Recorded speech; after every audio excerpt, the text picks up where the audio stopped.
Арктика. Край царства вечной мерзлоты. 2000 километров пути от дома.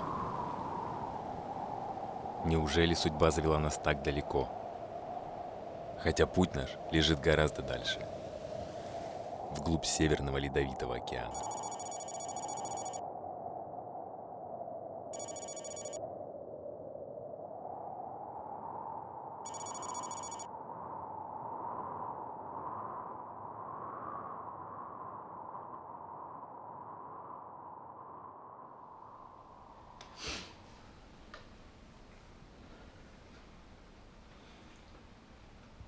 По прямой барабахане 213 километров. Новосибирск. Это сколько дней? 27 часов, если... 27 часов. Полторы сутки там в открытом море. Тысячу раз погода поменяется. То и то 6-7 против ветра. Все равно пешком идешь. Маны гейминг. Маны тем базалахтар хонор тем переждать погоду. И вчера прямой был просто. Вчера же говорили за 3 дня до билета спокойно. Кто? Вы. Если хорошая погода. Да. Но погода-то не хорошая. Хороший. Ветер на пределе нашего возможности. И все время на встрече. 4, 5, 6, 5, 3. Я думаю, окошко вот оно. Если все время так говорить, а что вы это думаете, а это думаете запросто. В городе все так говорят же. Вы что, дураки, что ли, так поехали-то? Думаете, на этой резинке доплывете? Думаете, это парус вам эту Тектинскую губу проедете? Мы же через все эти слова перешагнули, до сюда уже добрались. Больше всех добраться туда хочу я. Вот попробуйте меня убедить, что Завтра 7. я все варианты просил. Ужин сегодня. За окном тоска, но в душе. В душе радость. По ситуации на 17 августа у нас перемена погоды не в лучшую сторону. Сегодня ветер только усилился и уже больше недели дует северный ветер с большой волной. И мы с командой посовещались, и для того, чтобы не было такого фанатизма, там дойти любыми целями до острова Беннета, решили этап этого года завершить на Большом Ляховском. Стройматериалы для постройки спасательного депо мы здесь упакуем, оставим. Часть топлива тоже оставим, с тем, чтобы в более благоприятных условиях, которые мы в этом году упустили, это с середины до конца июля. В следующем году продолжить и завершить экспедицию.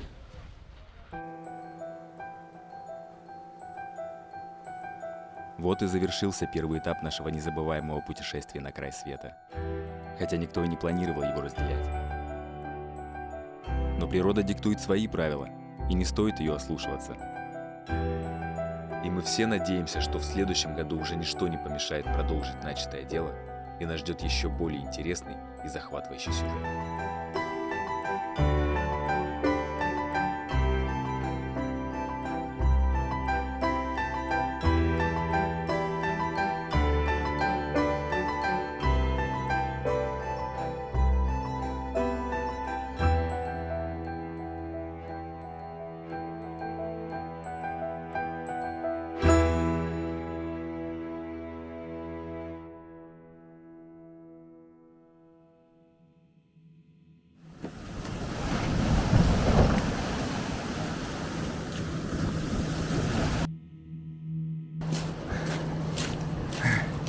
Тут сейчас не до съемок.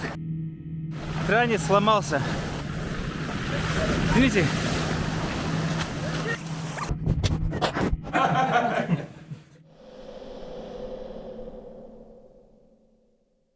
Но, друзья, мы сегодня хотели познакомить наши семьи с тем, чтобы наш тыл тоже был здесь как бы вместе и помогал в развитии нашей достаточно сложной экспедиции. Ваша помощь нам будет очень нужна, поэтому давайте за всех, за нас поднимем. За тыл. Когда-то приезжали разные путешественники в Якутию, и всегда служба спасения их сопровождала. Остров Венето, он уникален во многих отношениях. Он хранит очень много тайн. Отсюда начинается Великая Сибирская полынья, одно из самых загадочных мест на нашей планете.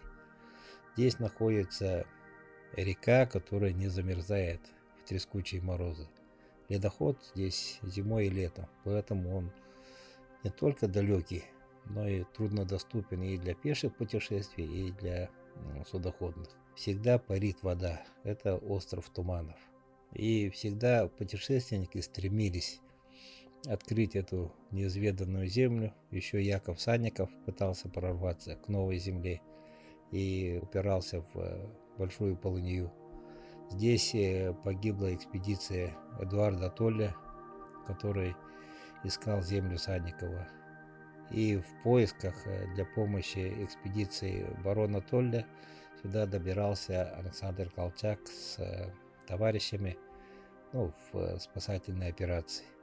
В последнее время остров заинтересовал тем, что по космическим снимкам видно, что с его окрестностей выходят огромные шлейфы газа или дыма, которые доходят до Аляски и до Канады. И нам было интересно, неужели вот в Якутии имеется действующий вулкан. И с ребятами Россоюзспаса мы написали проект в Русское географическое общество, которые нас поддержали о проведении комплексной научной экспедиции на этом острове. И в 2020 году мы начали эту экспедицию, прошли 2400 километров от Якутска до острова Большой Ляховский, и там из-за осенних штормов мы вынуждены были вернуться. В 2021 году были масштабные лесные пожары в Якутии, а так как участники экспедиции были спасатели, мы были задействованы на тушение пожаров. И вот только сейчас, в 2022 году, нам удается продолжить нашу долгожданную экспедицию.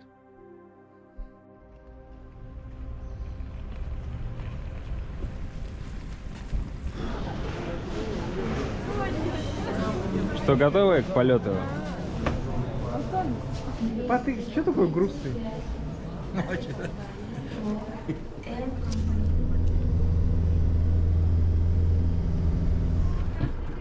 Здравствуйте. Здравствуйте, аккуратно.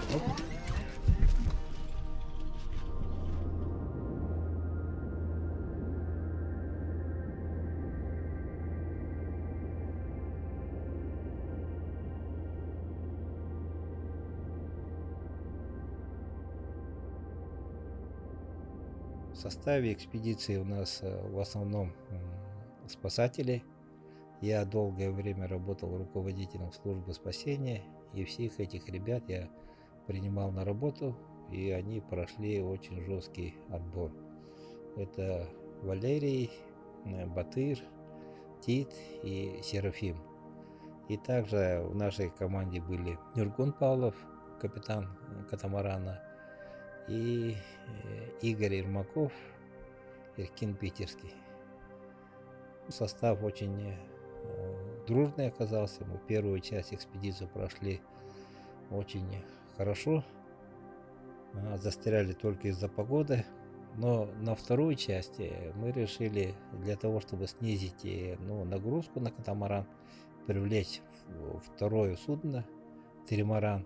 И для того, чтобы по 4 человека было на одно судно, мы добавили экипаж, и нашу команду усилили Георгий Башарин, он полевик и санкарский парень, вырос на реке, и Мирлан Туркменов.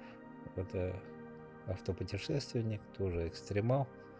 И получилось так, что Батыр Сейдалов у нас в этом году не сможет участвовать в экспедиции, потому что его назначили руководителем спецназа по тушению лесных пожаров, и он не смог с нами выехать.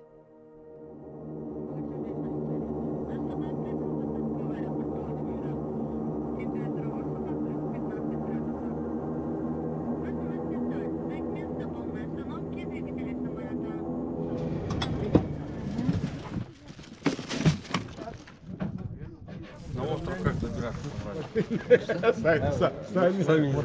Первая задача до Нижнеярска добраться. Да доберетесь. У нас на пароходе-то места много. Когда? Сегодня поедете. О, отлично. Сразу сейчас на пароход посадим, мужики там ремонт делают, доделаются. И вечером уйдете.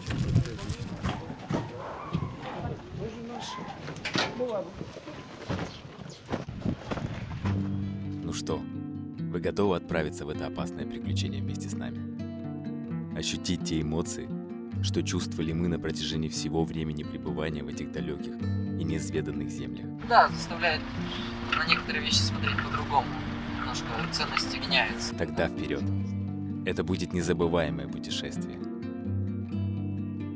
Путь до стартовой точки маршрута, поселка Нижнеянск, от Усть-Куйги, занял больше суток. В Якутии свой уникальный мир. И если во многих других частях света люди привыкли добираться до пункта назначения по автомобильным или железным дорогам, то тут, особенно на севере, таковыми являются малые и большие реки, транспортные артерии земли Аланхо.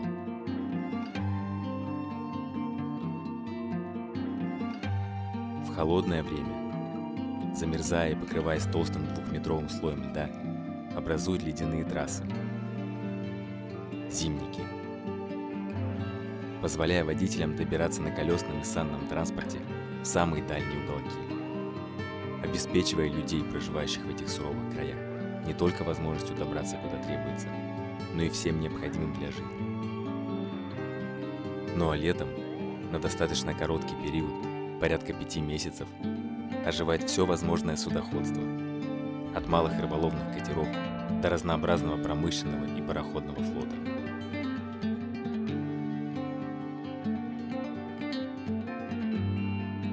Именно таким путем мы отправились вниз по реке Яна, разбив команду по 3 судам, не рассчитанным на такое большое количество гостей.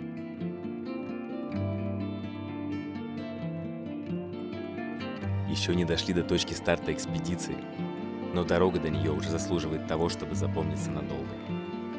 Ведь редко кому из других частей Якутии, да и регионов России, удается оказаться в столь отдаленных местах. Увидеть своими глазами эту уникальную природу Крайнего Севера, ощутить мощь этих арктических земель, которые для местных жителей именуются домом, с довольно привычным климатом. Отдыхая в дороге перед предстоящими испытаниями, много о чем можно было подумать. И хоть в какой-то мере понять, каково это – жить так далеко и уединенно от большой земли, зачастую полагаясь исключительно на собственные силы. Примечательно, что обитатели северных поселений воспринимают свои края как жизнь на острове, называя материком остальную, более южную часть Якутии.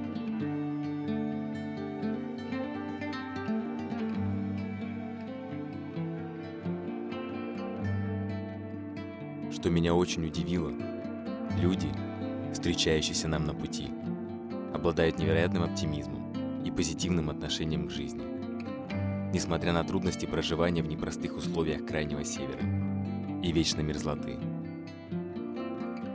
И я осознал, что тут гораздо сильнее преобладает духовная составляющая личности, по сравнению с теми, кто живет в комфорте современного общества. И нам бы у них многому поучиться.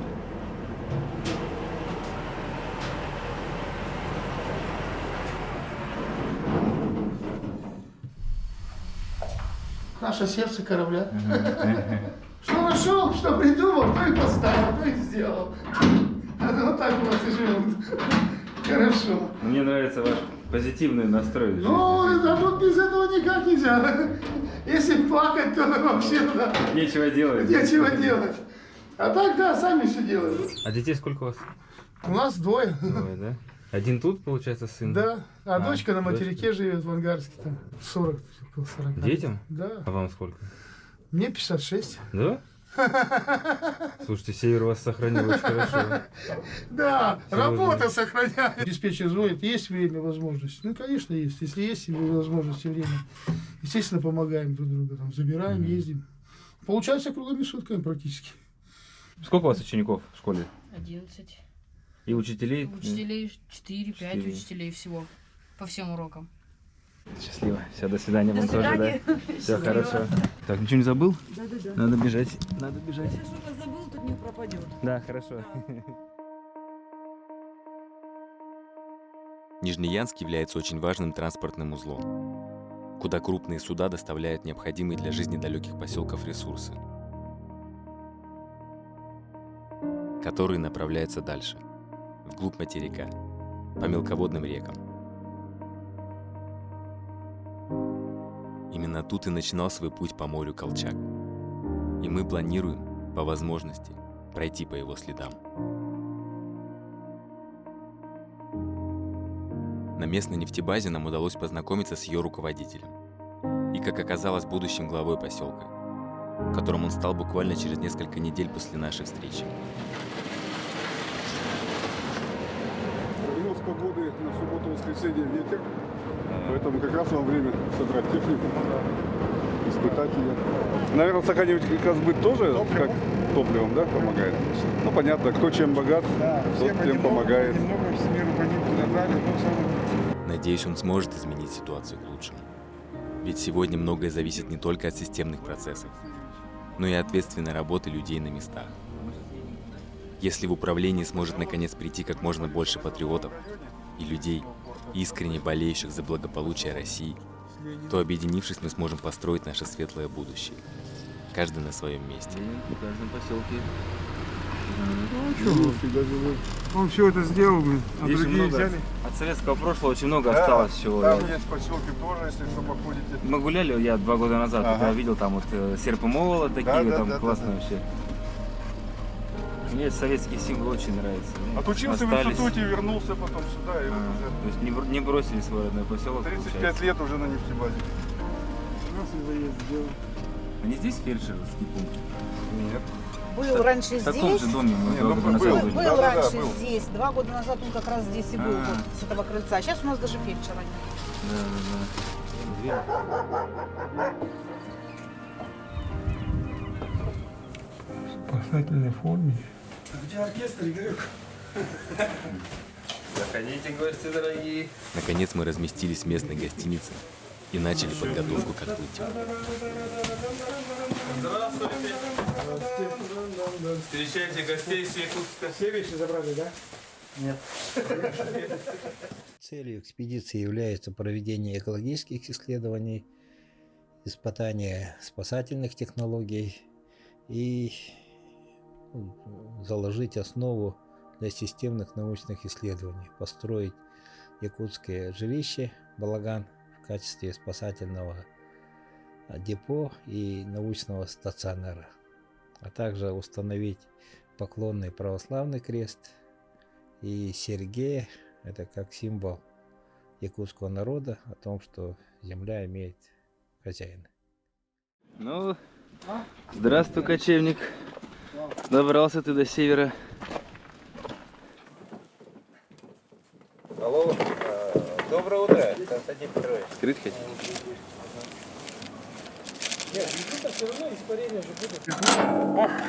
Торжественное открытие контейнера. Спасибо Ленскому речному пароходству за предоставленное вообще бесплатно вот это вот все.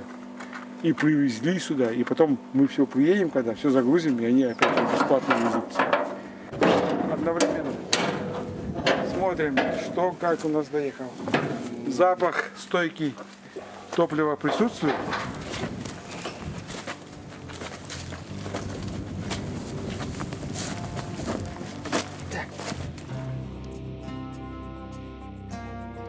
Весь груз, включая катамаран, топливо, провизию, ну и, конечно, комплектующие для сборки наших средств передвижения и проживания на ближайший месяц, были доставлены по реке Лена, тем же сухогрузом Вадим Тюрнев, на котором 2 года назад мы с капитаном возвращались из Нижнеянска в Якутск.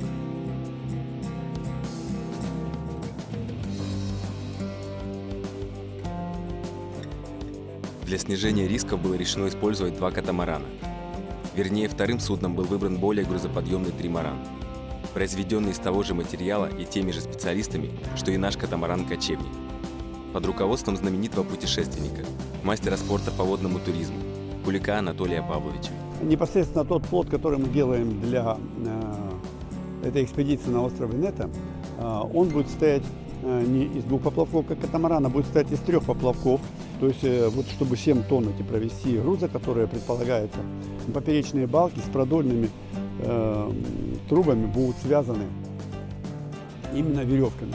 И в этом случае любые какие-то там сильные волны, перекосы, веревка растягивается, стягивается, она остается живой, и судно не рвется, не ломается.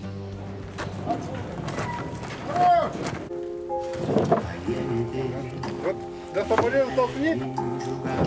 Все, вот так вот. Ага, все, зашла. Изначально у нас не было цели идти в экспедицию на надувных судах. Но вдохновил опыт Олега Волынкина, который в 2003 году с товарищами добирался до острова Венето на надувном тримаране. У нас, конечно, не было никакого морского опыта, тем не менее решили пойти на таких судах, но по маршруту Александра Колчака. 20 лет тому назад ивановская команда под моим руководством успешно провела полярную экспедицию Венето-2003. Наша команда не только достигла этого острова, но и нашла интересные артефакты, касающиеся столетней давности пребывания барона Толя и Александра Колчака на этом легендарном острове, который мы по праву считаем таинственной землей Санникова. Да? Видишь, наискосок может притяжу. Ага. В народе, как говорится, этот узел давящий. Всей команде предстояла большая работа по сборке надежнейших транспортных средств для суровых морских условий, способных выдержать сильный ветер и большую волну. Ошибок допускать было нельзя. В Якутии живут особенные люди. С самого детства многие приобретают невероятные навыки, занимаясь традиционным промыслом в тайге, такими как охота, рыбалка, оленеводство или работая дома по хозяйству и строительству. Особенно в деревнях, где от качества подготовки в теплое время напрямую зависит выживание в лютый зимний период. И почти все наши ребята росли именно там. Поэтому при сборке тримарана и катамарана каждый смог полноценно применить себя в работе. И меня очередной раз поразило, насколько вся команда готова выполнять сложнейшие задачи и успешно их реализовывать. С такими точно не пропадем. По крайней мере, в людях можно быть уверенным, и все будет зависеть от стихии и техники. У местных оленеводов разменяли полтуши оленя на мешок картошки. Такая вот на севере ценится валюта. Валера с легкостью справился с ее разделкой на порции. Этого у него не отнять.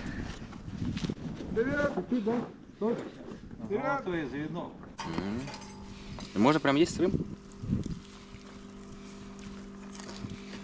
Мне кажется, вот тот бок криво одели, вот который. 6 гаек должно быть от транса. Сейчас это погнет. Потом этот зафиксируем его. Вот наш домик практически такой же, как и был. Немножко другие баннеры. Но внутри все почти как и раньше. Наша спальня. Ну, как будто бы больше стало места, как будто бы. Потому что кухонный стол вот у нас такой широкий теперь. Поставили другой. Сейчас тут полочки надо повесить.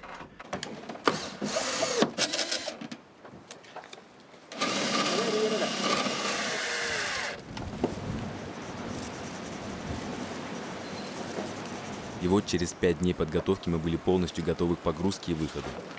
Оставалось дождаться подходящей погоды. Завтра точно не стартуйте. Ведь ради. Пойдем домой, лежать поболеем. Сейчас охота зашестали. Хотя тут в Нижнеянске еще одно препятствие встало на нашем пути. Все по очереди стали заболевать. Одним из первых дал слабину мой неподготовленный организм. Неужели это помешает мне идти дальше? А возможно и вообще, всей команде. Сегодня проснулся, 39, температура 38,8. Ночью спал просто так плохо. Сейчас все пошли работать. Я начал пить антибиотики. Милан приготовил плов в Казани. Каждый вечер. Афганском. Деревенский мужик. Плов.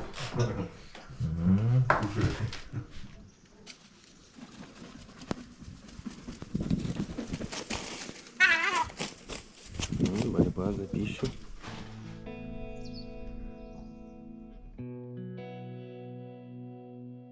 Завершающая стадия работ идет.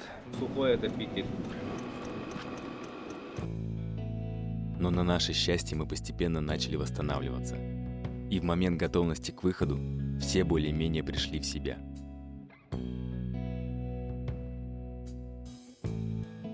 Было решено добраться как минимум до Большого Ляховского. И там, на метеостанции, смотреть по состоянию здоровья всей команды.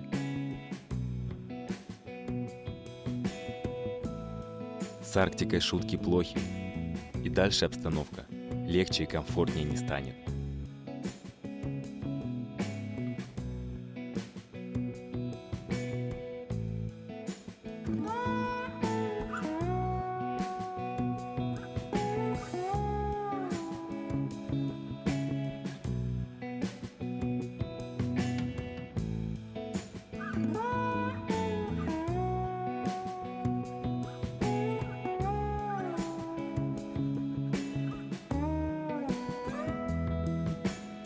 Вот мужикам спасибо, помогли нам наконец встать на воду. Очень хорошие ребята, познакомились, хорошо поболтали. Удачного вам плавания, попутного ветра. Спасибо. И возвращения. Да, нам удачи нам потребуется.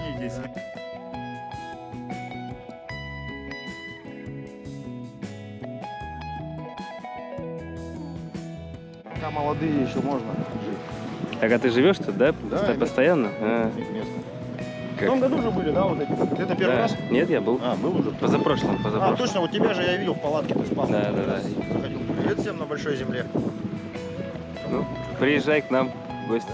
Нет, лучше вы к нам в гости приезжайте. Посмотрите, как люди на севере уживают. Далеко. Трое? О, красавчик. Привет, дочки, если где-то увидят. Жизнь тут закончили, да? Да, в Новосибирске учатся.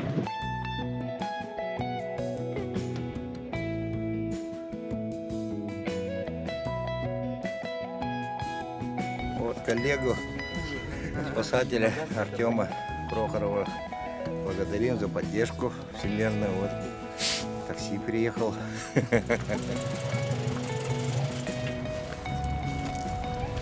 Я, походу, гирю взял.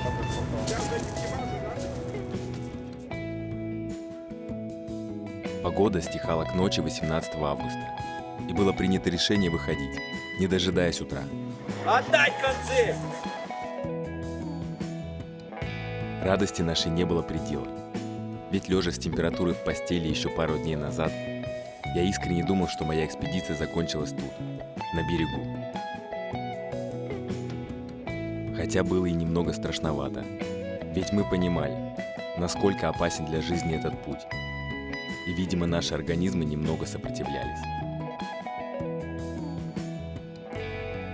Но все только начиналось. И мы даже не представляли, что ждет нас впереди. И как далеко мы сможем зайти. Вперед, друзья! И да помогут нам все возможные силы Вселенной. Пусть они и для каждого свои, но точно существуют. И мы в этом в дальнейшем убедились не раз. Мне кажется, и они объединились дружной командой чтобы оберегать нас в чем только возможно. Да и помощь людей и организации Якутии нам была просто бесценна, за что мы всем сильно благодарны. Помогали, как говорится, всем миром. И по праву нашу экспедицию можно смело назвать народной.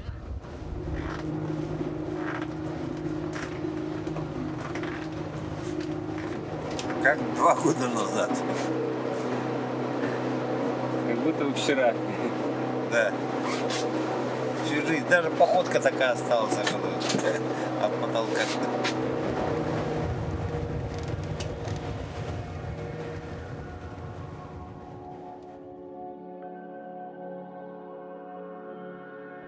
Наконец мы снова в море. И этот путь нам уже не кажется таким сложным, как раньше. Будто идешь с улыбкой по уже знакомой, проторенной дорожке. Насколько же в жизни все относительно. Если 2 года назад нам не верилось, что смогли зайти так далеко в море и дойти до первого из Новосибирских островов, конечной точки прошлого этапа, то сегодня мы и не сомневались, что через сутки окажемся там. И по сути это будет только самое начало, разведка боем, с готовностью загрузить оставленный на метеостанции строительный материал и двигаться дальше, на сотни километров, в самое сердце Северного Ледовитого океана. А еще удивительно, что в прошлый раз, 18 августа, было уже поздно двигаться дальше, и мы вернулись домой. А сейчас мы, ровно в тот же день, только начали свой путь вперед. И неизвестно, сколько еще таких арктических белых ночей нам предстоит пройти. Климат на планете стремительно меняется, и это еще одна причина для нас оказаться здесь, провести свои научные исследования. Наша экспедиция будет выполнять целый ряд научных наблюдений. Это сбор гидробиологических проб, сбор гербария растений, экологические наблюдения. Мы понимаем, что со времен похода Александра Колчака ситуация значительно изменилась. Мы не должны встретить много льда, поэтому идем на надувных судах. Но здесь есть другая сторона, что Северный Ледовитый океан очень ветреный, погода быстро и часто меняется. В этом году припаянный лед отошел значительно позже, и мы только 11 августа вылетаем на продолжение экспедиции. У нас вдохновляет то, что нас благословила Эдейдора. Мы будем следовать ее советам и уверены, что все будет благополучно. Как тебе море, Лаптев? Первое впечатление? Шикарно. Едем, качаемся. Вообще никакой морской болезни, ничего. Даже недомогания, которые были на берегу, прошли. Море лечит. Езжайте, ребята, на моря. На моря. Милану повезло в этом плане, нам всем было плохо. Да, Нюргул? Вам плохо было? Укачивает? Жестко укачало. Мы резко попали на море без реки. Знаете, меня вообще стошнило. Просто весь желудок свой опустошил. Сейчас хорошо, кстати. Как? Нормально? Вот сейчас тоже даже есть начали, а?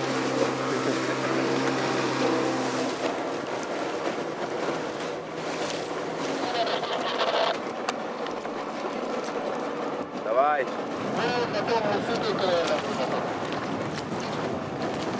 Вот сейчас остановились на обед, хотели перечалить к берегу, но везде мелко, поэтому решили немножко постыковаться и дрейфовать.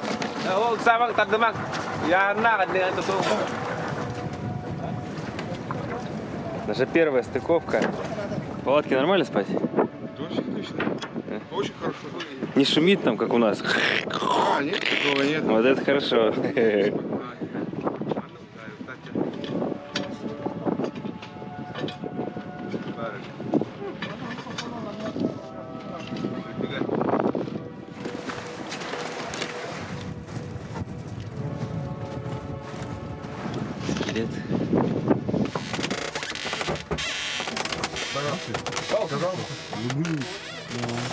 терраса, морской воздух.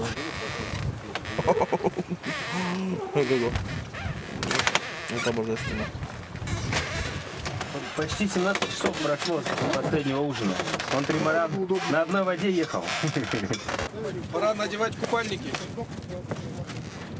Загорать.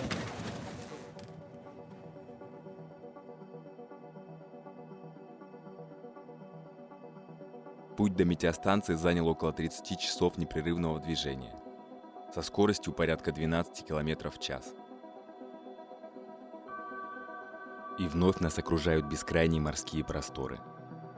Снова прогнозируемое ухудшение погоды вызывает небольшое волнение и гонит вперед. Ветер бьет в лицо. Волны укачивают на своих гребнях, заставляя желудок отзываться спазмами и тошнотой. Но мы с радостью смотрим за горизонт, с нетерпением ожидая встречи с островом и его обитателями. В такие моменты понимаешь всю мощь стихий, мощь нашего огромного мира, по сравнению с которой человек кажется просто песчинкой. Но на самом деле каждый из нас является отдельной вселенной, способной на многое в этой жизни. Ведь еще 3 года назад я был обычным офисным работником, специалистом по недвижимости в Санкт-Петербурге, и даже не мечтал о подобном приключении. А сегодня мы с командой мужественных мужчин, людей с большой буквы этого слова, уверенные с улыбками идем вперед к неизвестности, отчетливо осознавая, что этот путь может оказаться в один конец.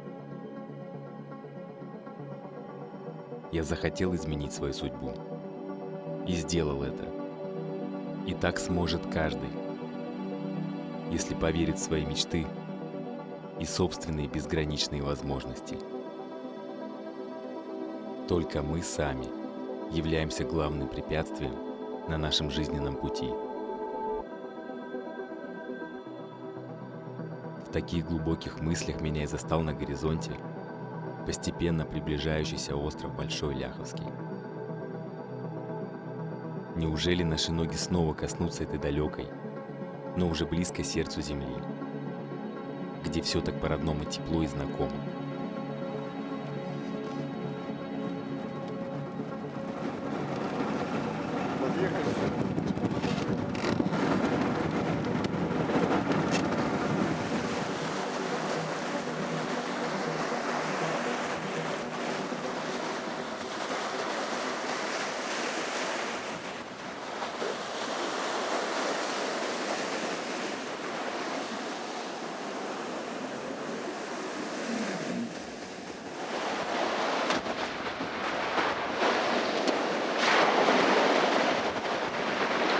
Наконец мы снова на острове Большой Ляховский.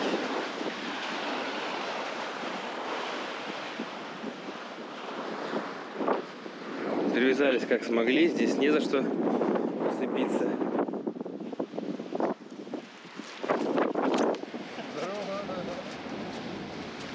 Наконец, радостная встреча со старым другом.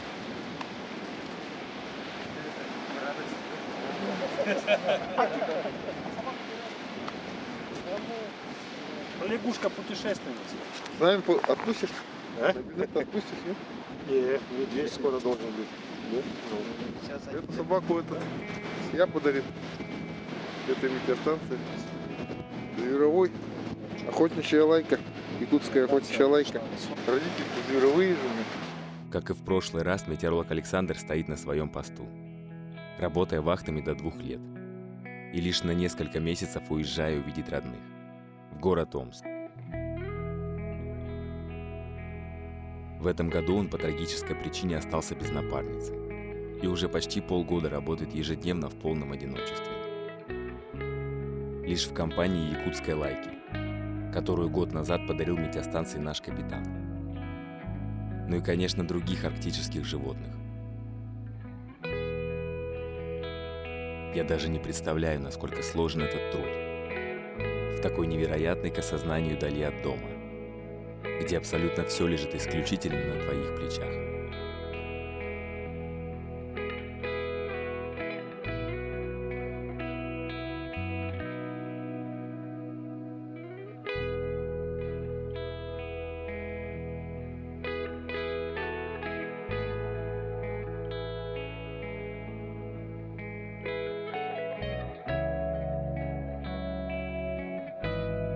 Ну а мы, немного отдохнув, сразу начали погрузку строительного материала.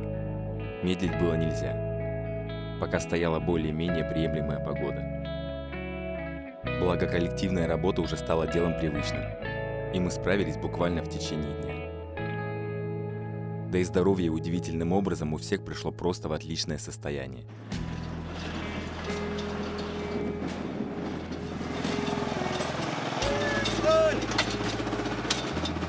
Остановка даже очень неплохая.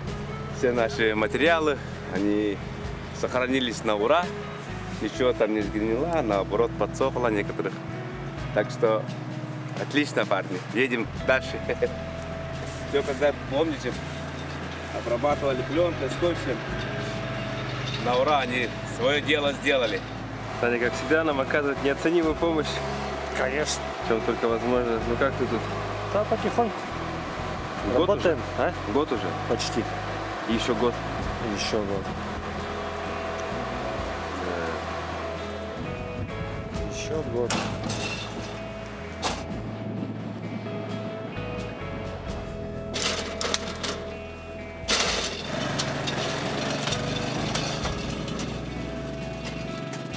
Метеоролог вообще помог вот с этим делом.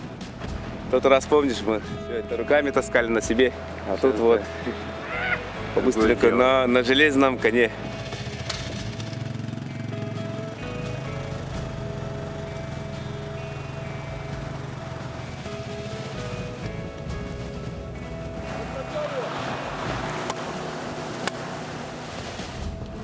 Домик решили укрепить побольше. Да, смотри, это оторвало. И все. А наш дом ходуном ходил на волнах. Но к вечеру предстояло просчитать наш дальнейший маршрут, сделав глубокий анализ прогноза погоды на ближайшие дни. Плюс-минус 4 часа мы туда подходим, и из 4, когда мы пойдем, ветер восточный будет, боковой, совсем боковой. Я говорю, вот самый оптимальный вариант здесь вот ждать. Да, здесь ждать погоду, ну, естественно, звоните мне, потому что здесь слишком большое расстояние, и не дай бог вы попадете в шторм, вам некуда будет деться. Да, задрейфуем куда-нибудь. Да. А если мы проходим западной стороной Малого Ляховского, но потом придет вот пролив Санникова по диагонали прямо к Новой Сибири. О, есть Фадеевский, да? Точно. Оттуда мы выходим на мыс Новой Сибири. За 2 полноценных рабочих дня мы до Высокого мыса дойдем. Нам полдня чуть-чуть не хватает, елки. Ну, прогноз же. Если мы раньше придем туда, ну хотя бы на 2 часа, ну, что с ним топнуть можно. Нас прихватит где-то около Беннета, но останется там километров 40, скажем. Нам оладушки нужны на дорогу для соблюдения всех традиций, приличий. Большой привет нам передает глава республики Саха-Якутия Арсений Сергеевич Николаев и руководитель нашего оргкомитета экспедиции на остров Беннета, руководитель администрации главы и правительства республики Саха-Якутия Георгий Николаевич Михайлов. Ну и с пожеланиями, конечно, всем удачи и достижения цели. Спасибо. На данный момент, в отличие от Нижнеянска, когда все хворали, надеюсь, все у всех адаптировались, готовы дальше ехать. Так что налегайте на пищу и стартанем.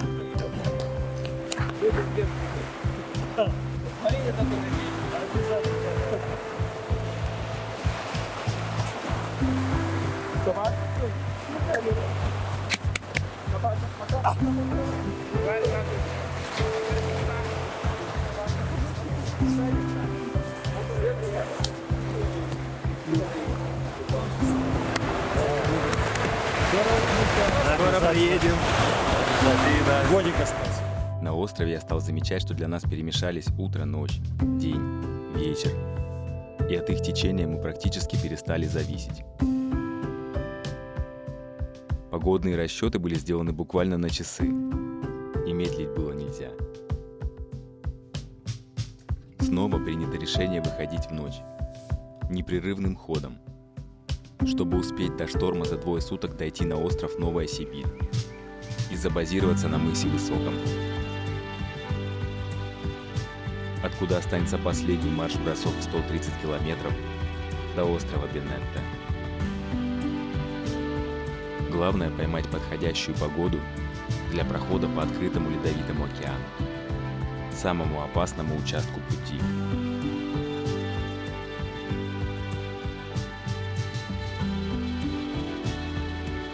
Смелее и с улыбками вперед, ведь мы проходим черту, за которой еще не были.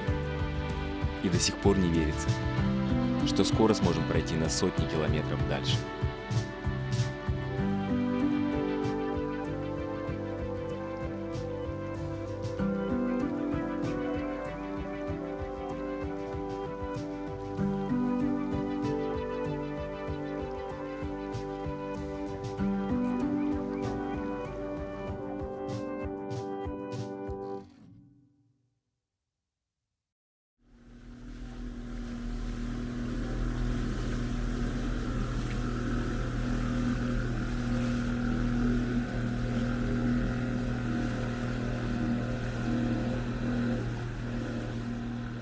Впервые охватили те эмоции, которые еще в этой дороге, наверное, не испытывал.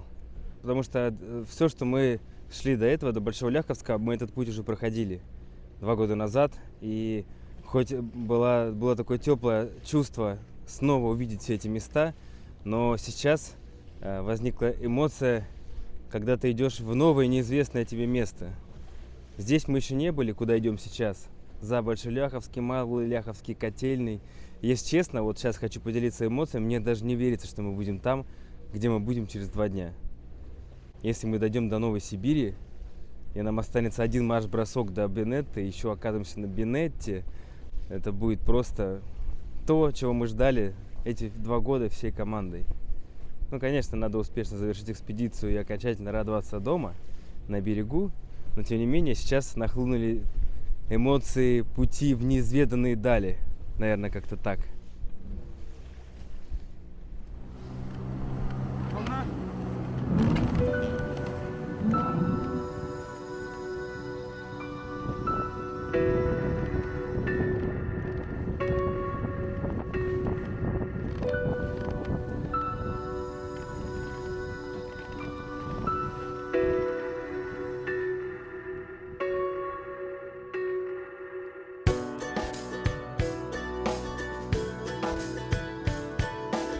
Наконец выходим из ветровой тени острова, и волнение внутри нарастает.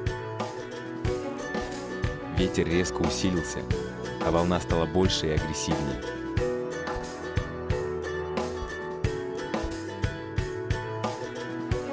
Именно эти места и остановили нас в прошлый раз. И именно сейчас мы с радостью понимаем, что уверенно продвигаемся вперед, несмотря ни на что. Пересекаем самый сложный пролив Итерикан с достаточно сильным течением. А Большой Ляховский медленно удаляется, пожелав нам счастливого пути, и вскоре скрывается за горизонтом.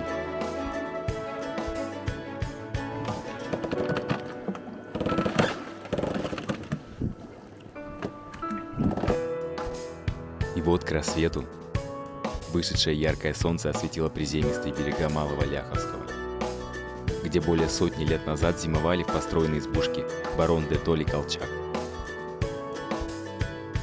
Неужели мы видим его собственными глазами, этот удивительный остров, где вечная мерзлота постоянно меняет рельеф, выталкивая наружу ценные артефакты, останки древних животных, пролежавшие в его недрах не 1000 лет.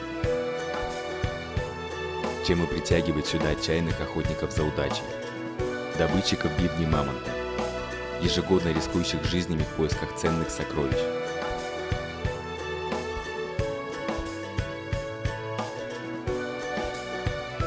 Ну а мы, огибая остров с левого берега, устремляемся дальше. Ведь дорога каждая минута, и гонка со штормом продолжается. Проходим пролив Санникова. А здесь проходит маршрут Северного морского пути. Мы его пересекаем и приближаемся к земле Бунге. Ветер 7,9 сейчас мерили, он такой порывами, неровный. Но идем хорошо.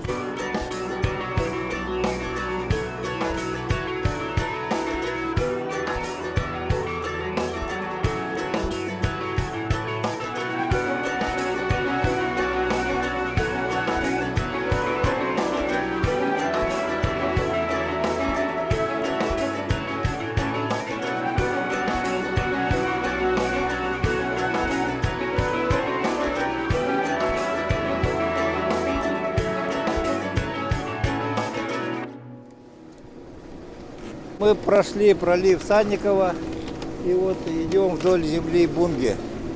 Это очень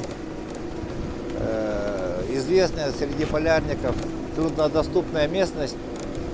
Здесь проходили экспедиции Эдуарда Толля, Колчака, их товарищи. Именно здесь они проходили, здесь они мучились, потому что мелко, в проливе были льды.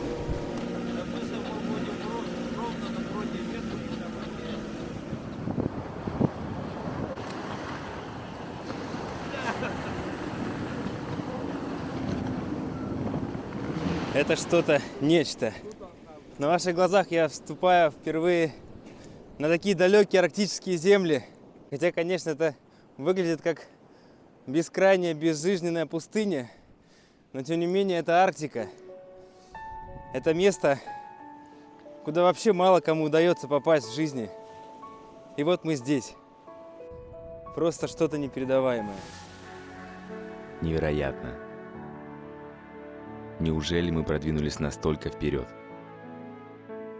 Позади 500 километров морского пути и еще около 300 до Бенетта. И как же волнительно увидеть наконец следы хозяина Арктики, белого медведя. Ведь это все его территория, и лучше бы нам не попадаться у него на пути. Земля Бунге. Песчаная арктическая равнина. Участок суши между основной частью острова Котельный и полуостровом Фадеевский. Эта территория была открыта в 1811 году промышленником Яковом Санниковым, давшим ей якутское имя Улахан Кумах-Дойду, страна большого песка. Именно в той экспедиции с северной части этих земель Яков Федорович и увидел в глубине океана таинственный остров, названный в его честь, ставший легендой, дошедшей до сегодняшних дней. В поисках которой отправлялись многие искатели приключений, но так никем и не найдены. И по сути мы по праву можем считать себя одними из них. Только для нас это таинственная земля, остров Бенетта. Очень необычное чувство, когда, ступая по мягкой почве острова, понимаешь, что точно так же все это ощущали в свое время мужественные люди, путешественники, в том числе Колчак и его команда. Но условия для них были в разы суровее. И я даже не представляю, насколько подобное смог бы выдержать сегодня. И они по льдам тащили лодку, и когда лед кончался, они на веслах шли. Лодка их не могла пристать к берегу, и они по пояс в воде выходили на берег, и вот эти дрова, вот, которые здесь лежат, да, занесенные морем, они здесь отогревались, сушились и опять шли к себе в лодку. Потом они решили это дело как-то улучшить немного и стали отдыхать прямо на льдинах. Но несколько человек отрежали на берег по воде за этими плавниками. Это называется песцовая пасть. Ловили песцов раньше, в старину таким способом. Но сейчас тоже ловят. Ага. Там все. Пассажиры первого класса, прошу занять свои места. Давай, залезь!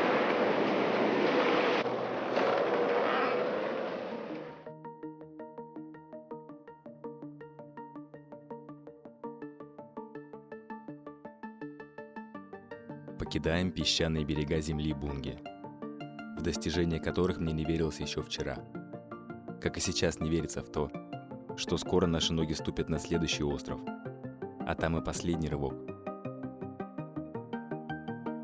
Главным препятствием в дороге могут стать меняющийся ветер и мели, сесть на которые в открытом море при штормовой погоде очень опасно. Ну и, конечно, возможны и дрейфующие льды, что тоже достаточно непредсказуемо.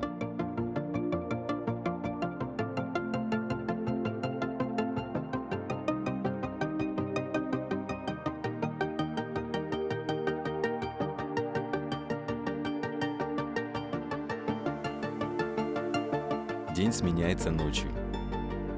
Солнце скрывается за горизонт, но буквально через несколько часов всплывает обратно, радостно освещая нам путь.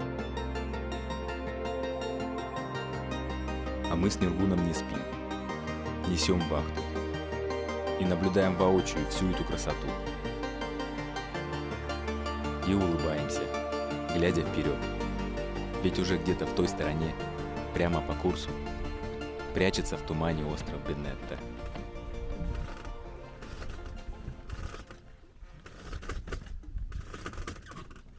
Мирлан заступает на свою вахту.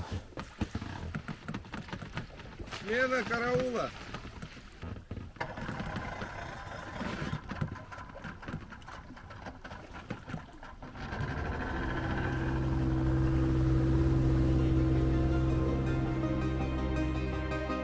Вот и берега Новой Сибири появляются впереди. Идем на мыс Высокий. На наше везение течение Благовещенского пролива попутное, и скорость движения возрастает до 16 км в час. Оказывается, мы даже немного опережаем запланированный график. И, наконец, дойдя до края острова, долгожданного мыса, понимаем, что есть шанс сходу проскочить прямиком до Бенетта. Конечно, одолевают сомнения, ведь впереди уже открытый океан, и спрятаться будет негде. Внутри двоякое чувство. Волнение и тревога при мыслях о возможных трудностях, и одновременно азарт и нетерпение наконец дойти до цели. Ведь она вот уже, прямо по курсу, в 130 километрах и в каких-то 12 часах хода. Вот за 14 часов на Бенетта посмотри, что изменится. Сейчас сложное решение предстоит, Николай Александрович. До 16 будет 3 метра. До 19 будет 4 метра. 11 часов, 12 часов езды у нас есть вообще без времени. Без Мы ветра, будем да, где-то на без- подходе километров 20 Ну? от Бенетта. И потом под его тень попадаем. Ну, от северного ветра. Российский флаг поднимаем и вперед. Ровно мы. За нами как бы дверь захлопнется. Сколько? 3 дня быстренько строим до пятницы. В пятницу хорошая погода. И топнем обратно. Все топает. Сейчас чайник как-то идут, да? А я надо говорю, чуть-чуть. Такой О, для вас идет. Да это полная газка, да? Ага, 16 км в час. Ой, что эти газтан баралару? 16 нормально. Тогда хоть 5 километров выиграть, пока тише будет.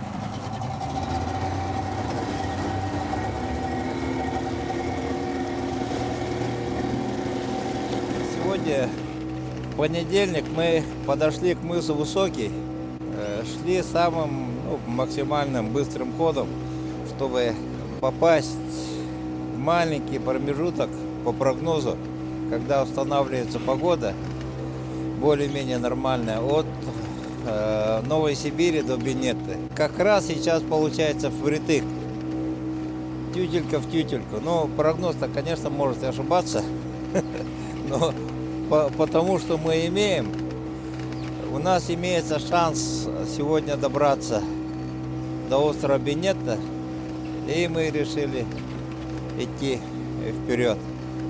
Рации заряжали в этом, на станции. Что очень холодно. И оттуда я принес.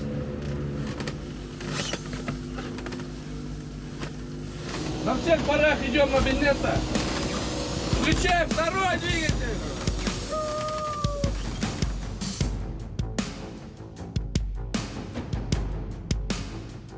Вот он.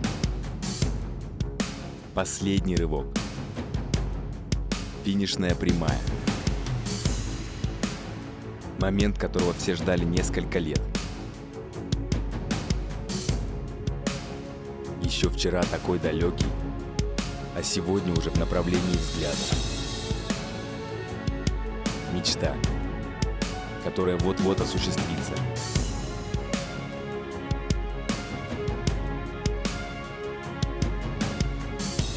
Успешно пройден путь от Новосибири в 110 километров.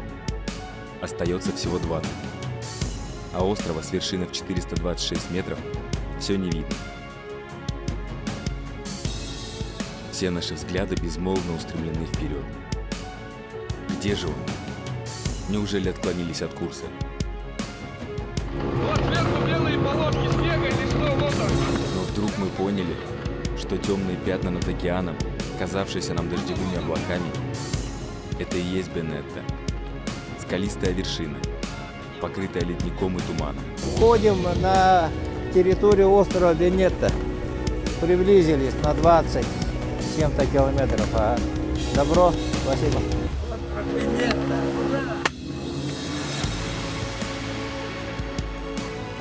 Я даже не представляю, какое счастье в этот момент испытывал Николай Александрович, буквально живший этим днем последние годы. Да и радости всей команды не было предела. Ну здравствуй, Бенетта. Как же мы рады этой встрече. Эмоции переполняет. По-моему, я стал морским якутом еще. Якутов морских мало очень. И вот мы добрались до острова Бенетта. Это была мечта. Мечта, можно сказать, тоже из детства была, но именно не Бенетта, а вот по морям и долам. Вот.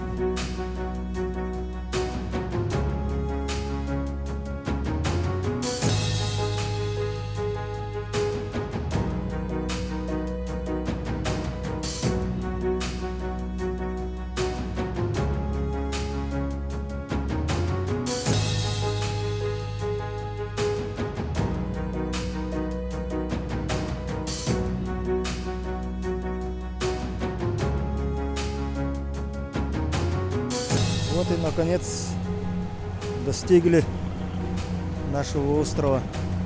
3 года сюда рвались. Приветливо нас встретил остров.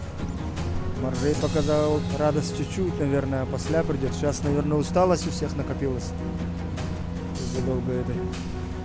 Или, может, мы чуть менее эмоциональные люди. Но в душе все-таки радость есть.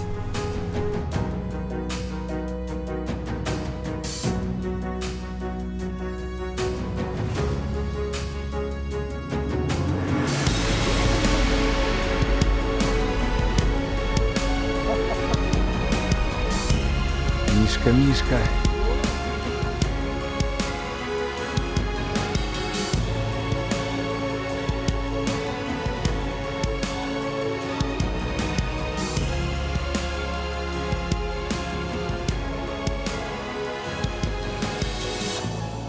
Сгущается туман. Мы идем на восточную часть острова. Здесь становится совсем ничего не видно. Вон наш катамаран еле виднеется. Но ходовые огни видно. Следуем за ним.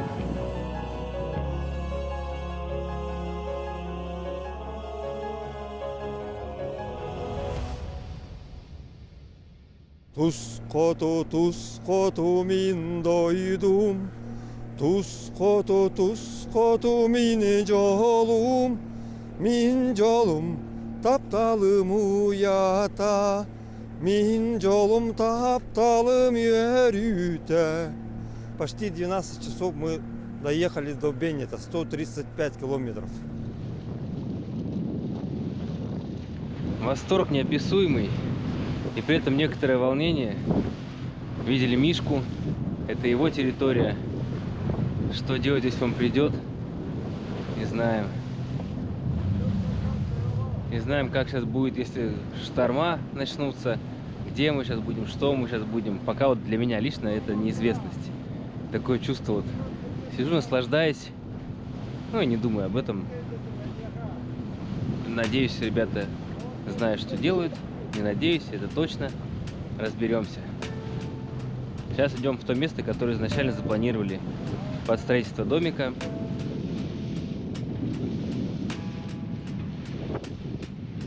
Остров вообще не видно стало. Хотя мы идем рядом. Понятное дело, почему его не видно издалека. Выходим из-за мыса на восточную сторону острова. Здесь волна уже усиливается заметно.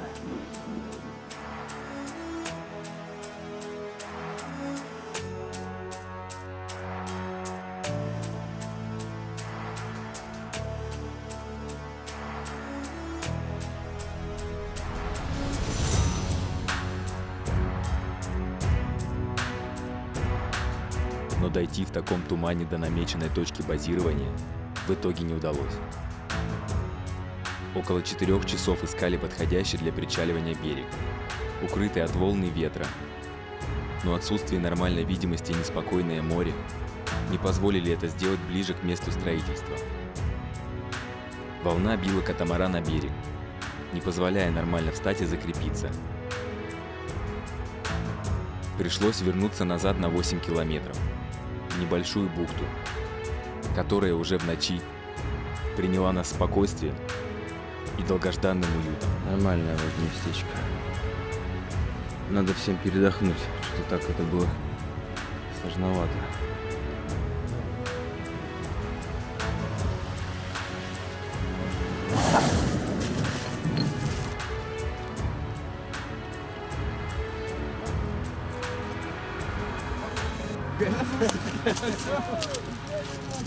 Землю острова Бенетта, поздравляю. И только тут мы наконец ощутили под ногами твердую землю острова. И это был тот самый, желаемый долгое время момент.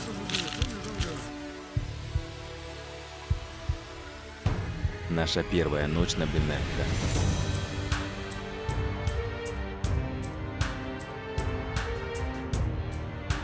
Бухта Любомиры.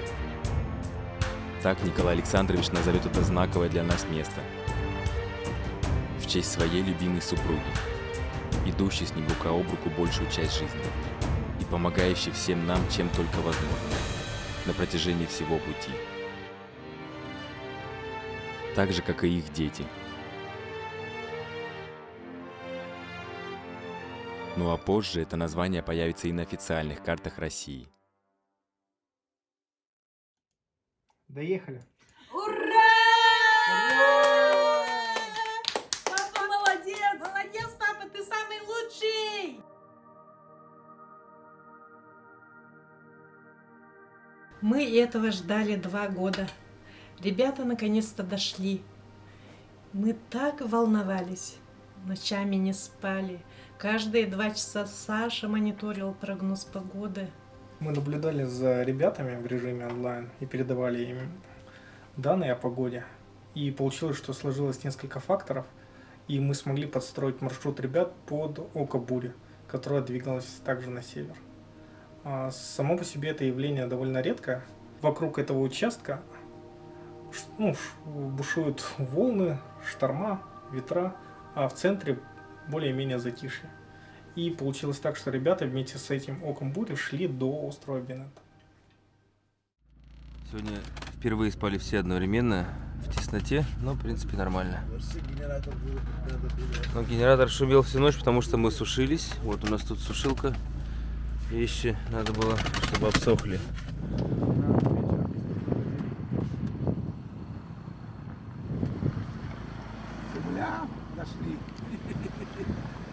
Да, места, конечно, уникальнейшие.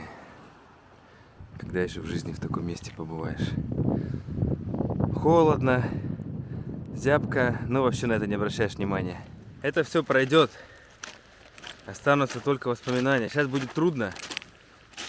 Условия немножко экстремальные. Как ни крути. Сегодняшний план работы у нас такой. Находим место для постройки нашего балагана.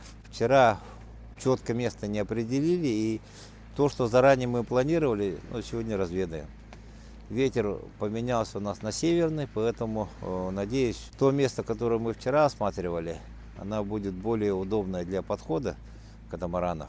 По прогнозу, с пятницы на субботу становится благоприятная погода, и мы должны просто уложиться. Спуск, он не менее, даже более опасен, чем подъем. Поэтому расслабляться мы не думаем, завершим дела и вперед.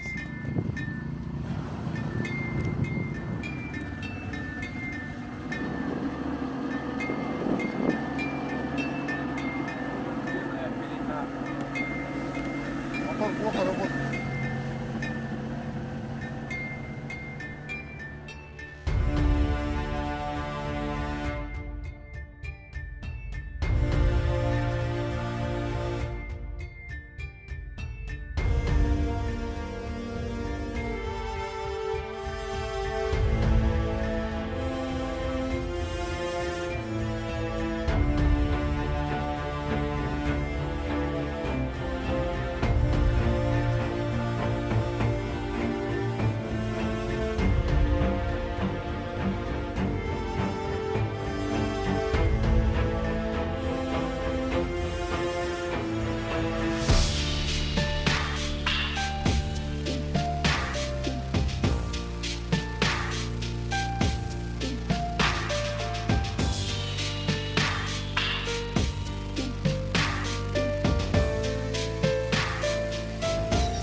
Наконец-то добрались до острова Бинетта.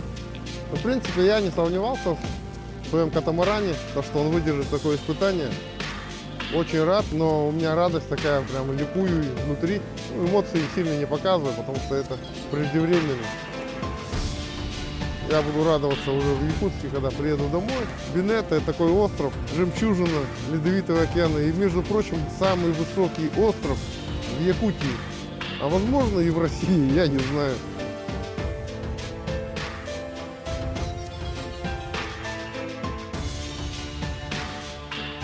Наконец-то мы, как говорится, в этих краях мы долго мечтали, и упорство, настойчивость, дало результаты, можно вот так сказать. Всем спасибо, что поддержали нас, во-первых, нашим женам, друзьям, братьям и работе тоже. Спасибо большое. Нас перекомандировало на эту не очень легкую экспедицию. Скорее всего, очень даже сложную. Что-то у нас заглох мотор.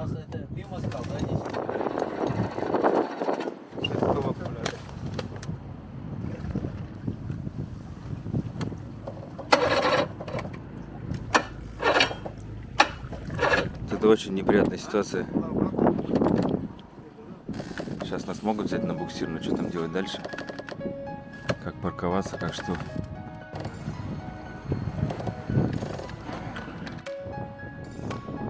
Очередной раз я убеждаюсь, что несмотря на случившееся, какие-то силы все же уберегают нас от крайне критических ситуаций, проверяя при этом на прочность.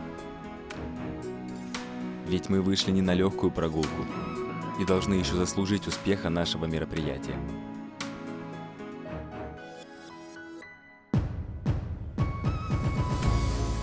Поломка мотора могла произойти и ранее, в открытом океане. В этом случае мы бы просто не успели в такой связке дойти на остров до штормовой погоды. Тогда катамаран пришлось бы бросить и торопиться к берегу на одном тримаране. Команда вроде спокойная, никто не сдается. Сейчас мы идем дальше, куда шли.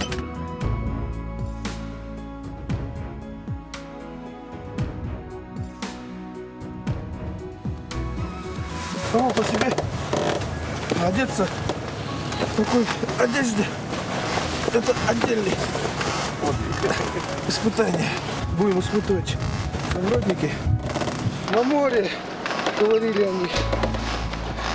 Пойдем, будет весело, а холодно. Что?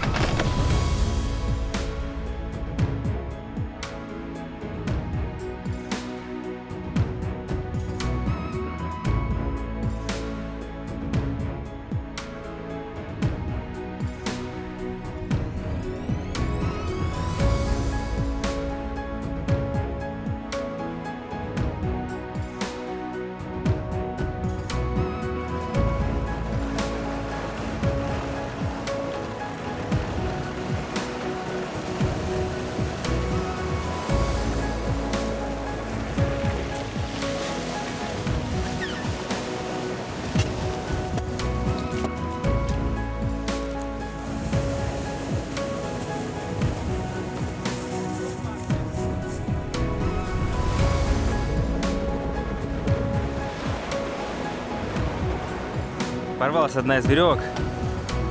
Сейчас снимаем леера с тримарана, на них сейчас привязывать будем. Да, весело, конечно. Помимо прочих трудностей, здесь еще оказалось, речка течет между берегом и территорией, где мы собирались построить все. И это надо что-то думать сейчас.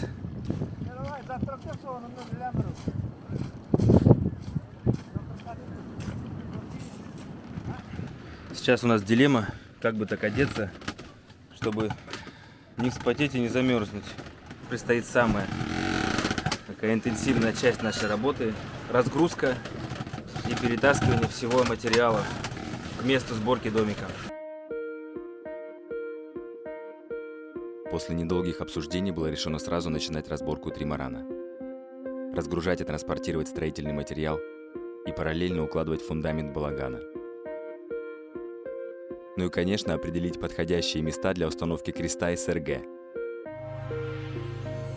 На решение всех задач у нас максимум 3 дня, до вероятного снижения ветра, которое позволит нам безопасно уйти с Бенетты к островам южнее, а там уже перебежками добираться домой. Обратно пойдем на катамаране, погрузившись всей командой и грузом. Другого варианта у нас просто нет. Ведь остался только один мощный мотор на 90 сил. И только он позволит, насколько возможно, быстро проскочить открытый океан. Для начала было необходимо вытащить тримаран для разбора на берег. И тут я в очередной раз удивился и одновременно порадовался смекалке наших парней.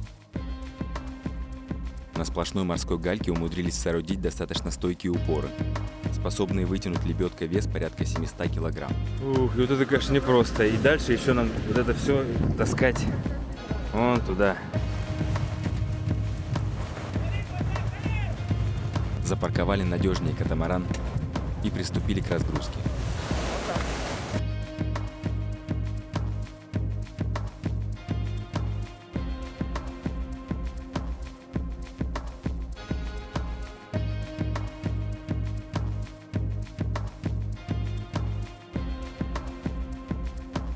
Итак, работы начались, и нас ждет очень увлекательное времяпровождение.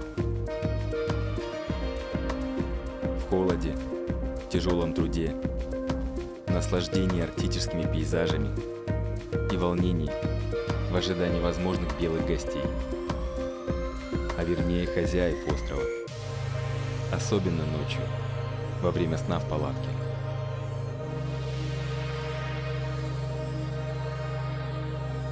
В палатке хорошо. Обед у нас простенький. Называется универсальная палатка номер 5.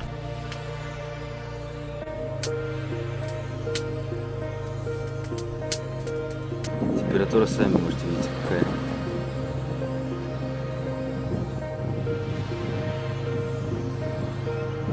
Ветер сегодня усилился очень сильно. Прям играет.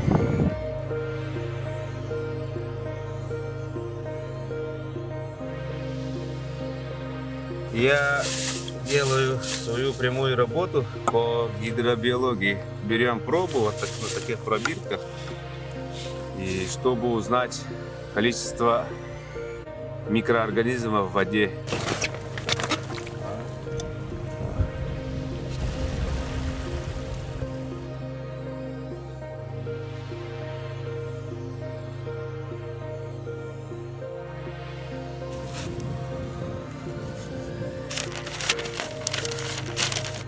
Еще один вид.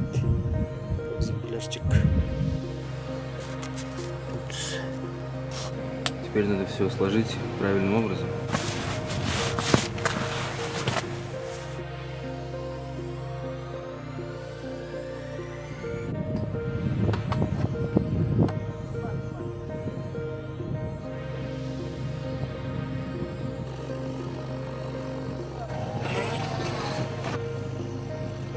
Основание для СРГ приходится делать в такой каменистой почве. Можно воспользоваться киркой геологов.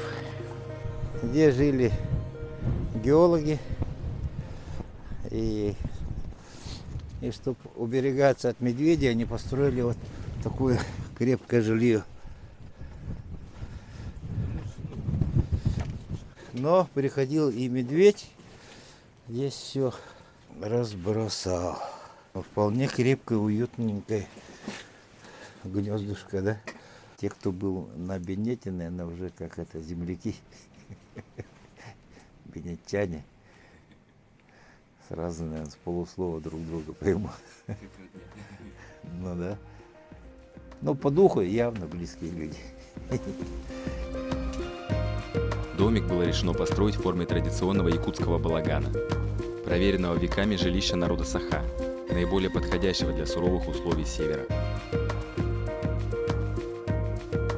Валера и Тит, как коренные представители своих народов, спроектировали все до мелочей, держа при этом чертежи только в своих головах. Ну и, конечно, с помощью всех остальных строительство удалось завершить ударными темпами. Сделал якутские лепешки, обереги как бы для дома. Композиция, чтобы была закончена, я сделал пером. Последний саморез! Да. Закручен. Ура! Ура!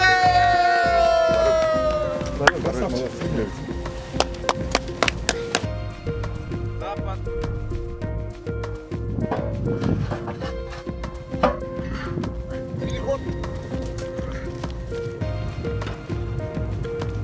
Общее фотографирование и дальше вперед работать. Времени у нас катастрофически мало.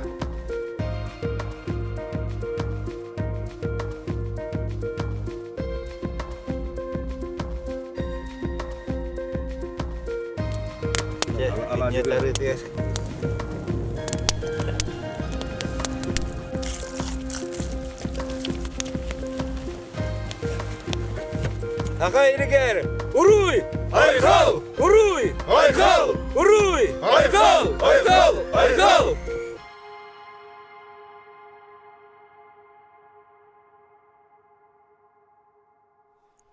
Сегодня мы поставили Сергей, которая изготовлена Павловым Александром Кирилловичем. Вчера я с ним разговаривал.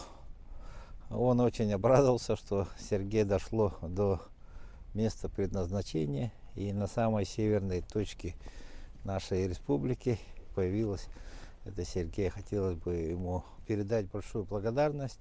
Издревле народ Саха устанавливал коновязи, то есть по-якутски Серге, возле своих жилища, либо в сакральных местах.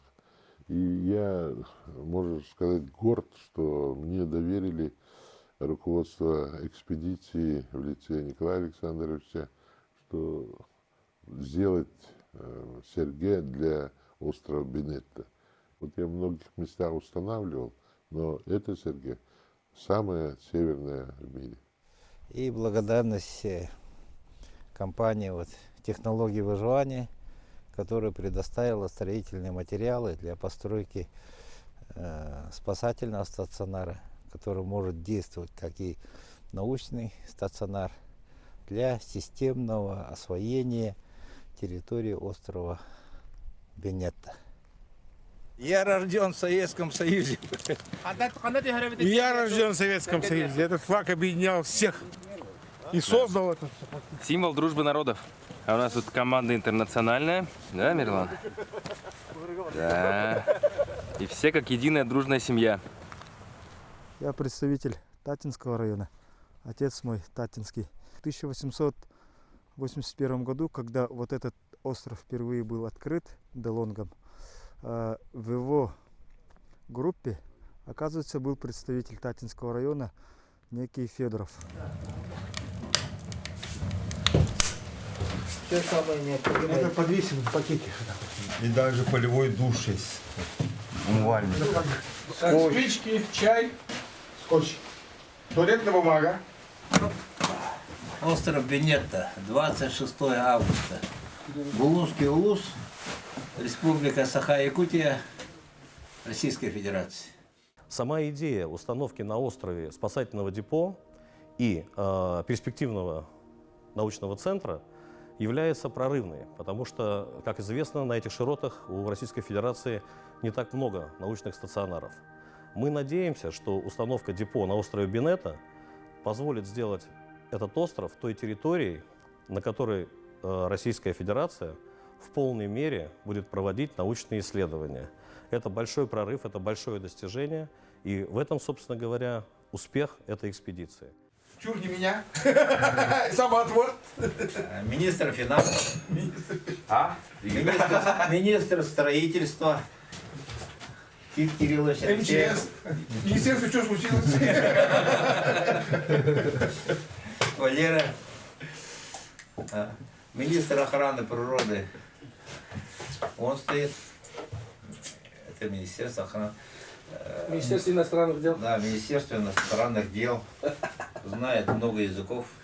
Так, а Гостелерадио. Да, Гостелерадио, да, Министерство информации, Ермаков Игорь Александрович. Так, сегодня мы завершили нашу официальную часть на этом замечательном острове.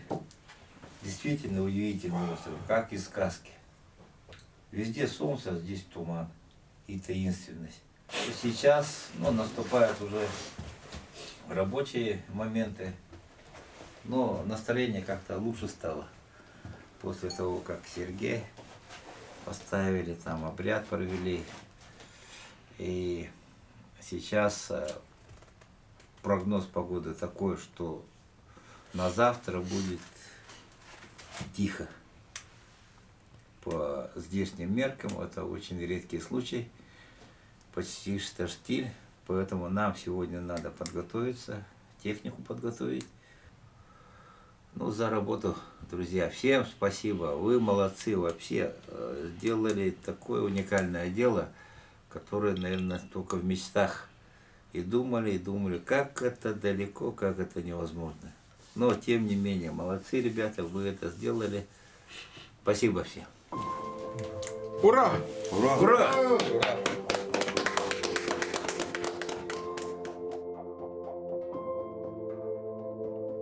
Несмотря на сильную усталость, все поставленные задачи успешно выполнены. И это не может не наполнять радостью наши сердца. Но впереди еще не менее важные дела. Подготовка к обратному пути. Ведь нам всем надо успешно вернуться домой. И мы уже понимаем, что нас ожидает. Рабочий мотор был установлен еще с утра. И оставалось собраться, как-то упаковать все, что у нас было на один катамаран, и готовить его к отплытию. Надо было все успевать к наступлению подходящей погоды.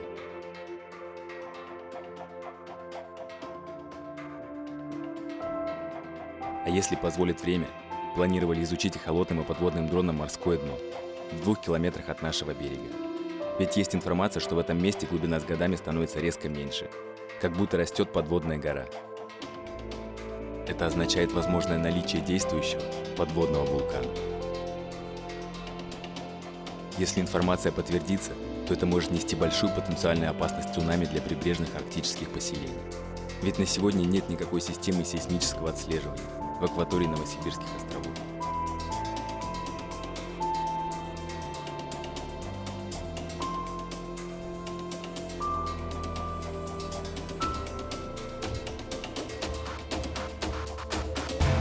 И как будто в доказательство этой теории резко пришла сильная волна, вырвав сходу крепление, отчего катамаран развернуло боком и стало разбивать о берег. В этот момент я даже представить не мог, чем в итоге обернется это происшествие. Ведь сбылся один из моих нереализуемых страхов, который, как я думал, лишь плод моей бурной фантазии. Конечно, я понимал, такое практически невозможно. И представьте мое изумление и ужас, когда осознал, что в итоге произошло.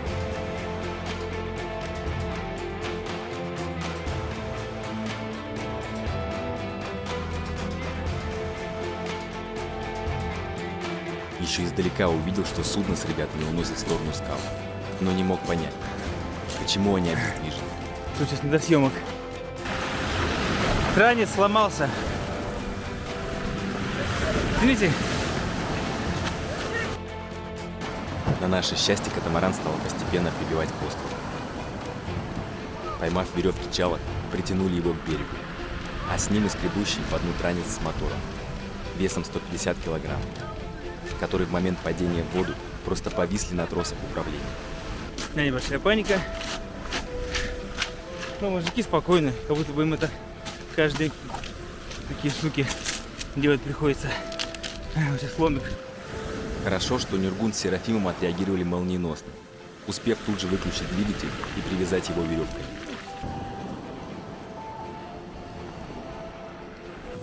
Оставался шанс, что он не успел нахлебаться воды и после просушки сохранит рабочее состояние. А установить мы его сможем на запасной транец тримаран.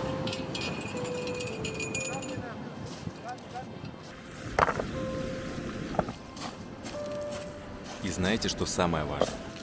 Ведь образовавшаяся от ударов волн трещина не сразу переломила конструкцию. И если бы мы смогли развернуть катамаран на берегу без запуска двигателя для маневра, то, вероятно, просто бы ее не заметили. В итоге первая же сильная волна уже в пути сделала бы свое дело.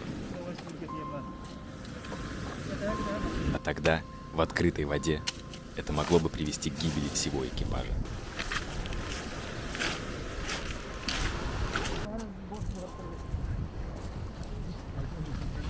Как вы тут?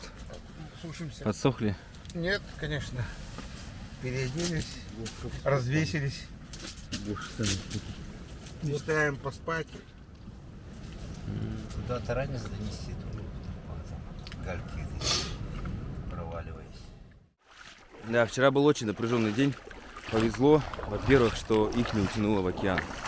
Потому что я спросил, ребята говорят, что первый момент был жуткий страх, что сейчас мы пойдем туда. Ну, конечно, у нас есть лодка с мотором, мы бы там на нее прыгнули, если поняли, что что-то не так. То есть ребята, спасатели, все эти ситуации, насколько можно, предусматривают. Но хорошо, что их стало бить к берегу, поэтому вот мы вчера вечером так подытожили, сидели. Я даже, если честно, стресс такой испытал. Я вот лично, ребята вроде улыбаются, прикалываются, я тоже старался так не сильно поддаваться панике. Но вот как-то вчера было такое обессилие, опустошение, легли поужинали, легли спать. Произошла встреча с белым медведем. И он, как обычно, подошел совершенно незаметно. Не ожидали даже. А он между нами и катамараном. Между лагерем и катамараном. Спокойненько идет.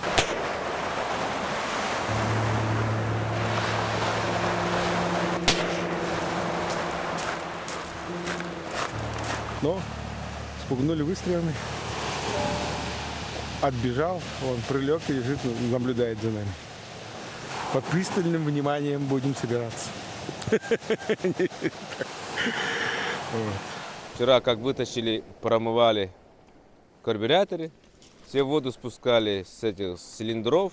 Мы дадим немножко его тут завести, поработать. Соединительные клеммы, штыри посмотреть, просушить. Все будет хорошо, я думаю. Несмотря на возникшие трудности и волнительные моменты, работа была продолжена.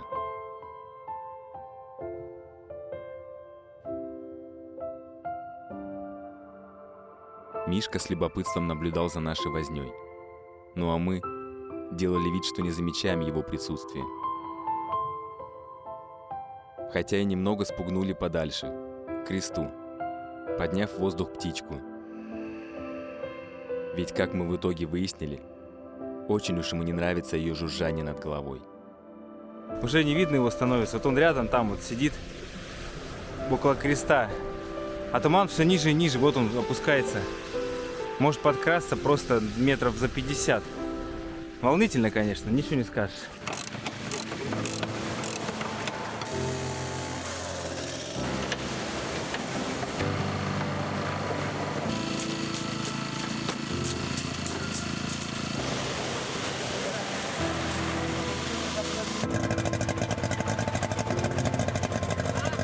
Ну, я думаю, с нашим мотором все окей. И тут наш новый белый друг сделал вторую попытку исследовать берег. Уже возле домика и лагеря.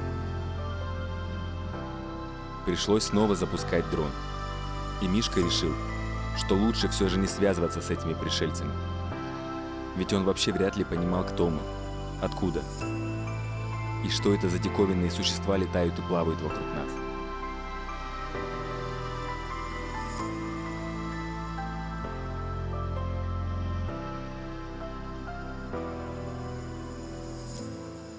Прощай, дружище.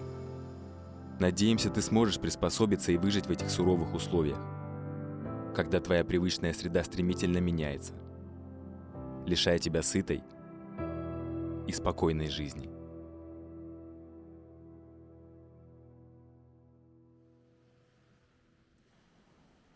Ну, мотор поставили. Сейчас завершающие работы ведутся. И вот хотел показать, как все-таки повезло, что вот чуть-чуть бы. И там вон дальше скалы начинаются, не знаю, метров тут 200-300. И там бы уже было бы очень нехорошо. Я бы даже сказал трагично. Ну вот, тьфу-тьфу-тьфу. Остров просто нас испытывает, но высшие силы нам помогают. Все будет хорошо.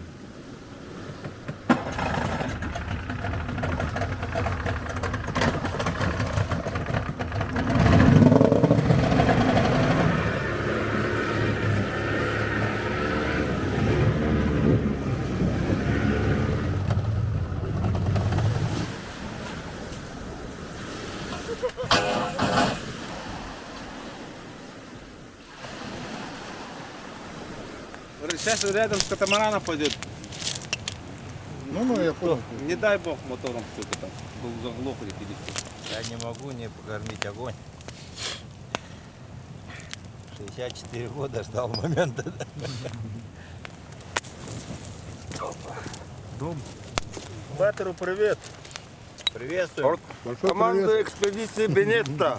Батер, Бенетта остров Танетистинга Варда. En бар боланган бастык экспедиция бәбіті қолынан көрміппет. Оғын болты олар бастык экспедиция бар болу да хоғыта дебіттілі. Для нас ты был с нами, Батер. Вернулся. Подойдет, не пугайте, пусть подойдет. Ага. Не стреляйте, пусть подойдет, отплываем.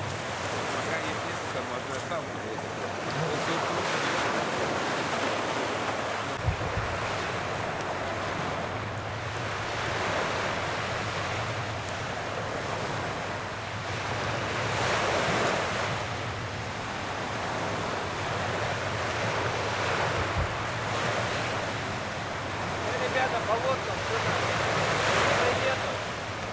Давай. Поехали. Прыгаем, прыгаем. Эй, Дроби.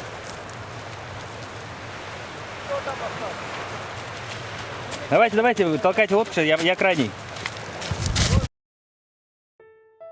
Как мы позже осознали, это был уже другой, явно более голодный и опасный медведь. Очень вероятно тот, который встретил нас в день прибытия. И как настоящий хозяин, он также пришел нас и проводить в добрый путь, вежливо попросив больше тут не задерживаться и поскорее добраться домой.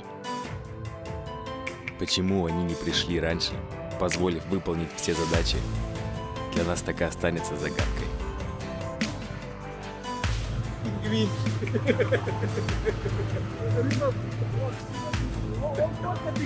Ну, я говорю, Валера говорит, что за пингвин?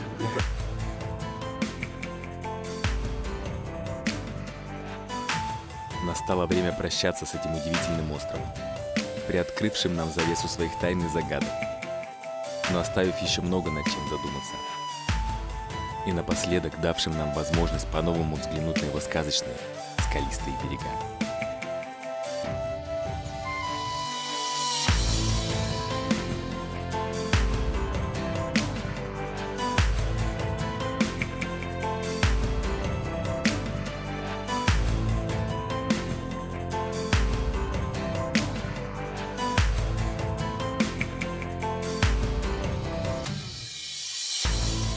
Обратный путь оказался действительно более сложным, но это уже заслуживает отдельной истории. Покинув остров, мы так и не смогли выйти из тумана, и он провожал нас почти весь путь по океану. А вода была как зеркало. Завораживающая картина.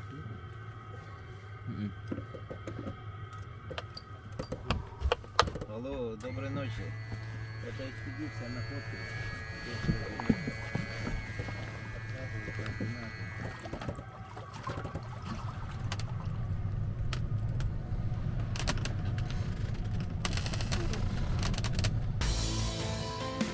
На удивление, скорость груженного катамарана оказалась достаточно высокой – около 15 км в час.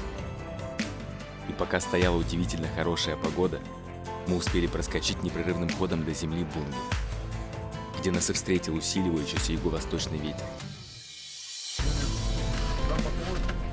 В планах было найти укрытие на берегу, но эти места оказались слишком мелководны.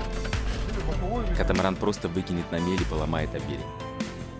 Оставался один выход – идти вперед, на юго-запад, в ветровую тень острова Малый Ляховский, путь до которого составит около 10 часов. И все это время предстояло идти под усиливающимся боковым натиском подходящей вплотную стихии. Буквально нырнуть с головой в неизвестность и надеяться, что устоим.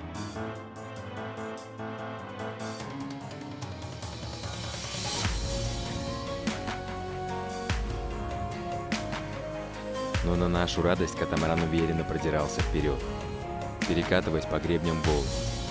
И уже ранним утром, 28 августа, мы успешно дошли до острова Малый Ляховский. Что я могу сказать? Ура, мы проскочили. Добро пожаловать на остров Малый Ляховский. Хоть и были у нас сомнения, что у нас все получится хорошо и удачно, все получилось хорошо и удачно. Мы здесь, мы на месте. Скорее всего, здесь у нас будет базовый лагерь на несколько дней, пока шторм утихнет. Где простояли 3 дня в ожидании затишья, наслаждаясь долгожданным отдыхом, рыбалкой и радуясь его древним находкам.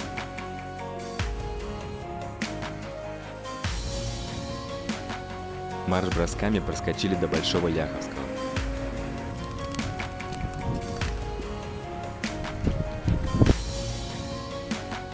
Сегодня крайний переход с островов на материк. Проходим пролив Дмитрия Лаптева. Впервые в мире нами пройден путь на надувных катамаранах вдоль островов Большой, Малый Ляховский и архипелаг Анджу. Мы подошли к Святому Носу, прошли пролив Дмитрия Лаптева. И вот видим первых людей. Где-то катер идет.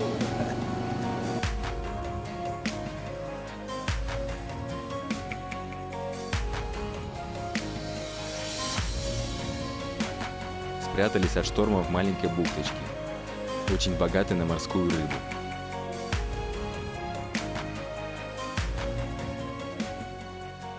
Алтан, Татта, Кабяи, Сангары, Кабяи, Пагаума, Санкт-Петербург,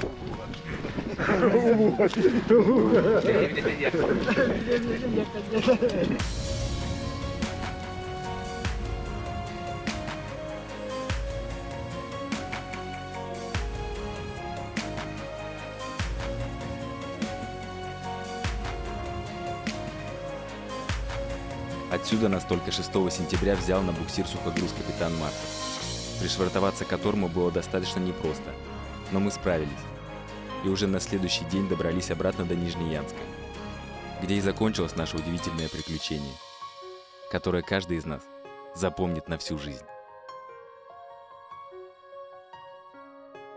Ведь вернемся домой мы уже другими людьми.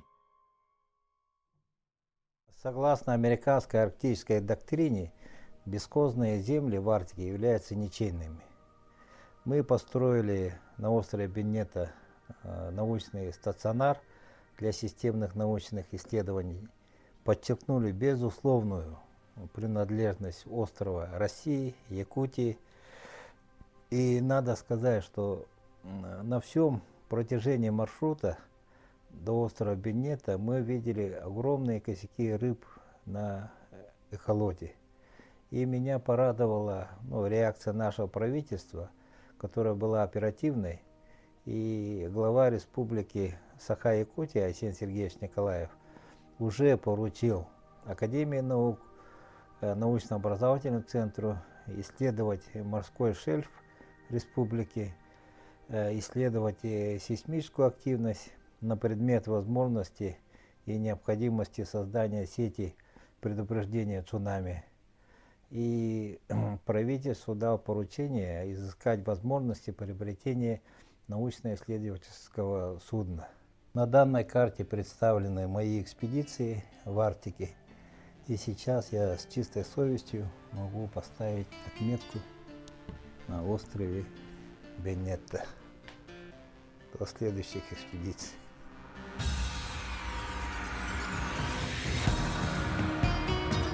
Этот фильм был рожден в непростое для наших народов время, когда каждый должен вспомнить, что нам нечего делить, а вместе мы можем сдвинуть горы, достичь небывалых высот. Так же, как и наша многонациональная команда, объединившись, по сути совершили невозможное, несмотря на все преграды и трудности. И пусть мы станем примером остальным, что только так наша общая дорога будет светлой и счастливой.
Привет родителям, сестренке, дочери.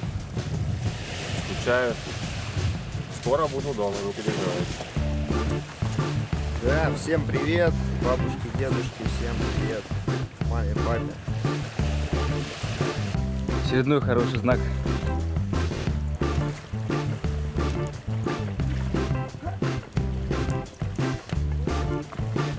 Мы планировали, да, вот мыс высокий. Я об этом тоже подумал тогда. В другую сторону, ну что вы, давай.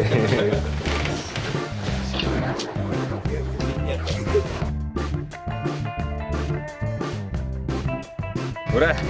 Свобода! Вот такая вот операторская работа.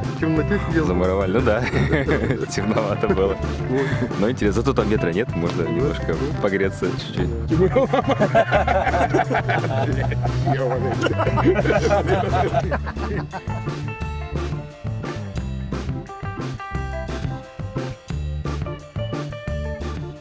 Как у нас погода на острове? Ветер, шторм, туман, -3. На завтра -3, туман, шторм. Учились? Естественно, что случилось. А я что говорю? Что случилось? На этом собрании всего населения правительства острова Бенетта. Всего населения? Вот он один. Губернатора оставить на месте. А у нас МВД нету, на него обслуживают. Ура! Ура! Сейчас лампа.